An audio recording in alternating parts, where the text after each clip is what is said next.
Okay. Let's do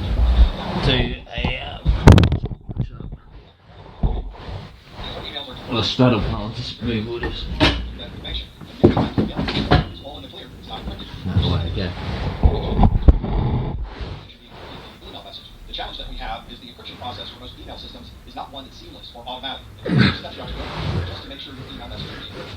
The email gateway is a great place to check to see if the outbound emails are properly encrypted. You can check for a certain type of traffic or traffic from a particular email address and make sure that a policy applies to encrypt that data. Letting them know what the password is so that when they let's try straddle plant. Knuckles. recognize that encryption and allow that email to be sent formally.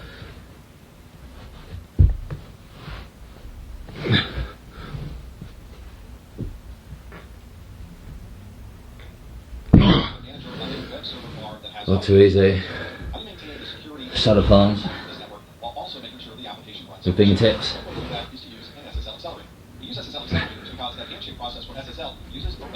Nah, not happening. If we can take that load and move it off of the web server and put it onto the SSL accelerator, the overall performance of the web server will improve. As you're probably aware, SSL uses symmetric encryption to be able to encrypt the data between your browser and the web server. And getting that symmetric key to your device requires So tuck plant. That's it, I'll do. The SSL handshake, and that's the part that takes the most number of CPU cycles. The SSL accelerator offloads that process to a separate Let's do tuck plant. Hands. You may see this referred to as SSL offloading or SSL termination. Let's feel a bit weighter. Configuration of the SSL accelerator, the actual communication that's encrypted may terminate at the SSL offloading device. It may continue to the web server using in the clear HTTP. The exact configuration will vary between SSL accelerators, but it's a consideration when you're playing the security and encryption of application.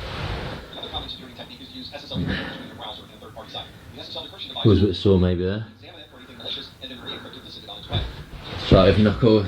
And the third-party website is encrypted. How is anyone able to decrypt what's on the inside? Well, the reason we're able to make this happen is because of the trust relationship that your browser has with that third-party site. Bit sore. SSL or TLS relying on that trust, you wouldn't be able to perform any type of decryption.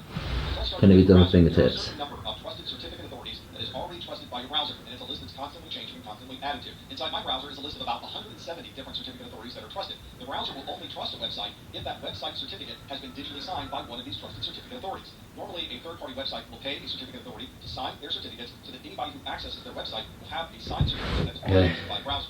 The idea is that the certificate hard. has gone through some type of checks to make sure that the person getting the signed certificate really is the appropriate person. Sometimes this is validation against the DNS record, sometimes it's a phone call, or it could be other types of security checks as well. Nah. Next to the third-party website, It's not happening. Let's do how we sit. So I think that first is the hardest one. If it doesn't match, then your browser will normally display a message saying that this particular connection is not trusted and you should not continue communicating with that server. To be able to decrypt the information going to this third-party website, you're going to have to perform a proxy function. It's usually provided on a firewall or some other type of SSL decryption device. Your user is communicating to this third-party website, ProfessorMaster.com. Inside the organization, this firewall has They get some new socks. It's been created by the security people in your organization, and they've deployed that certificate to all of the devices inside your company, including your laptop. When you So connect to the web server, Knuckles. the SSL handshake process, it is stopped by this proxy, and the proxy sends its own SSL handshake to retrieve the SSL handshake and public key information from the web server. At that point, the SSL And hands flat. its own public key internally that is signed by the internal certificate authority. And since the internal certificate authority is trusted by your device, Just quickly try to. you might be able to tell this is proxy communication or to look at the certificate details on your local machine. It shows that the internal certificate is a proxy that is software along the way. Pike push ups on fingertips. HSM. This is a high-end piece of hardware that's designed to perform cryptographic function. It's usually a standalone device, although you can get a plug-in card that would go into an existing firewall or proxy. This is also a place where you can back up all of your keys and keep them secure. It's designed to be a protected storage repository for all of your certificates. And HSM might also act as an SSL endpoint so that some of that CPU overhead can take place on this server instead of web servers. And we often see this implemented in large environments where there are many different web servers and many keys that have to be protected. These days, it's common for an organization to have a gateway place that can go from the public switch telephone network or PSTN and convert all of that to voice over IP to use internally with your voice over IP telephones. So there might be ISDN or T1 trunk with the traditional telephone system on one side of the media gateway and Ethernet. Let's try handstands.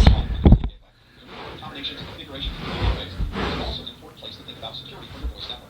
If someone does Nice and wide.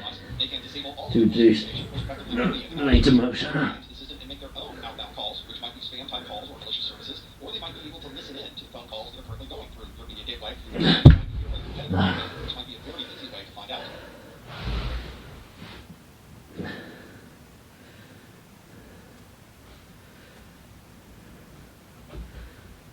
If you're working in IT security, there are a number of software tools that you should have in your arsenal.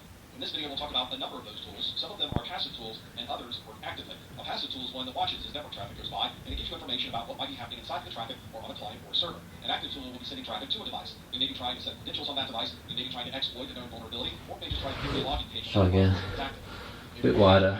A protocol analyzer. Not only does a protocol analyzer gather these packets, it's able to present the information inside the packets into a language. We can gather these packets from the private network. We can also gather them wirelessly. Sometimes the ability to capture these packets is something built into the device, and you won't even need to install any additional software. A protocol analyzer is going to allow you to view traffic patterns. You'll be able to see exactly what protocol is going back and forth, and perhaps more importantly, you'll be able to identify traffic. Let's lose the balance. Try to find traffic that may be unusual or malicious. This is a great way to do it. Protocol analyzers are designed to gather a large amount of Let's try staggered. For example, you can have an analyzer store an entire week's worth of data, and then use analytics to be able to gather details about what happened during that time frame. A network scanner is commonly used to determine what services might be running on a remote device. You can find out if a server is running web services, FTP services, IRC services, or any other server. Network scanners can also determine what operating system might be running